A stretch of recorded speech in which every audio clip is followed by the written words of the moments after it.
Jean-Frédéric Poisson, vous avez soutenu à 38 ans une thèse de philosophie sur la bioéthique.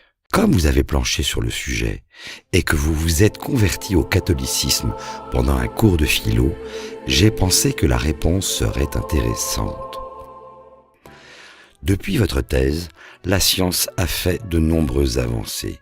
Les prothèses se sont améliorées et elles sont même devenues intelligentes. Par exemple, une prothèse de main serre moins fort à un gobelet plastique qu'un verre, grâce à l'intelligence artificielle. On appelle cela une prothèse bionique. Mais commander une prothèse par le cerveau ou recueillir des sensations suppose un dialogue direct entre le cerveau et la prothèse. Ce dernier frein est en train d'être franchi avec les progrès des neurosciences.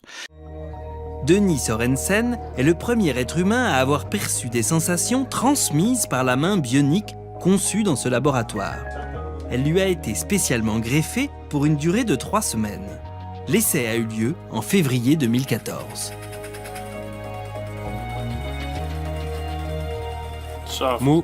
Jusque-là, nous avons parlé de réparation.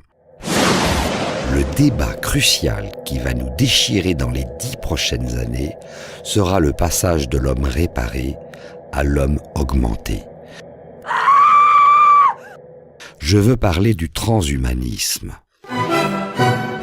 Certains me diront, quelle est la différence entre l'homme réparé et l'homme augmenté? C'est très simple. Prenons un exemple. Si l'on greffe un capteur sur la rétine d'un aveugle, il retrouvera la vue. C'est un homme réparé. Mais si un conglomérat militaire propose de le faire sur un homme ordinaire pour lui donner une vue d'aigle, il devient un homme augmenté. Et c'est là que les dérives commencent. Aldous Huxley l'avait annoncé, maintenant c'est une réalité.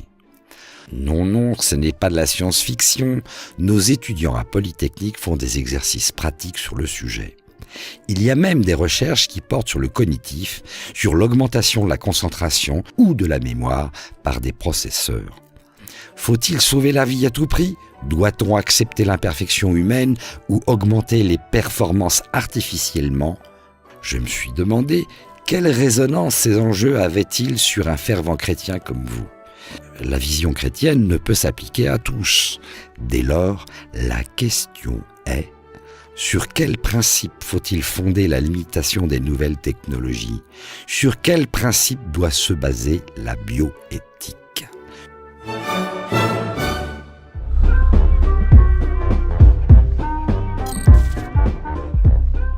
C'est le cadeau de TV Liberté. Je connais quelqu'un qui aurait complété la question par la phrase rituelle « vous avez 4 heures ». Oui, c'est clair. Mais vous reviendrez. Sur quel principe il aurait fallu peut-être le mettre au pluriel, parce qu'il y a plusieurs principes en œuvre, mais je vais essayer de répondre de manière synthétique. Premièrement, la vraie différence d'attitude par rapport à l'univers, c'est de savoir si on accepte qu'il y ait dans la nature humaine, dans la volonté humaine, une limite qui ne dépend pas de nous, ou bien si toute limite qui nous est posée doit être franchie. Je pense que la différence fondamentale entre la droite et la gauche sur le plan philosophique se situe à cet endroit. Ceux qui acceptent qu'il y ait un ordre qui ne dépend pas de notre volonté sont traditionnellement, mais il peut y avoir des mutations, dits de droite, entre guillemets. Ceux qui pensent que la transgression fait par excellence la liberté humaine sont dits de gauche. Mais cette question de la limite est essentielle. Acceptons-nous, oui ou non, une limite que nous ne fixons pas, c'est-à-dire par hypothèse, acceptons-nous que la loi ne soit pas toute puissante. Autrement dit, acceptons-nous qu'il y ait une loi naturelle qui soit supérieure à la loi positive. C'est la première raison et la première ligne d'argumentation. Deuxièmement... Je vous coupe, mais quand JP et Sarkozy, vous allez leur dire ça. Non, mais je leur ai déjà dit, puisque j'ai déjà dit ça. C'était le cœur de mon argumentation quand j'ai défendu la mention de renvoi en commission sur le mariage pour tous à la tribune de l'Assemblée nationale. J'avais été applaudi debout par mes collègues du groupe. J'en ai profité parce que ce genre de gloire ne dure pas très longtemps, surtout sur ces sujets. Deuxièmement, c'est la question de savoir, au fond, si, à partir de quel moment le couteau qu'on répare reste le couteau. C'est l'affaire du couteau de Jean. Je change une fois la lame, une fois le manche, est-ce que la fois d'après, c'est encore le couteau de Jean? Et toute la question de savoir comment, à force de changer la matière, on ne finit pas par changer la nature elle-même.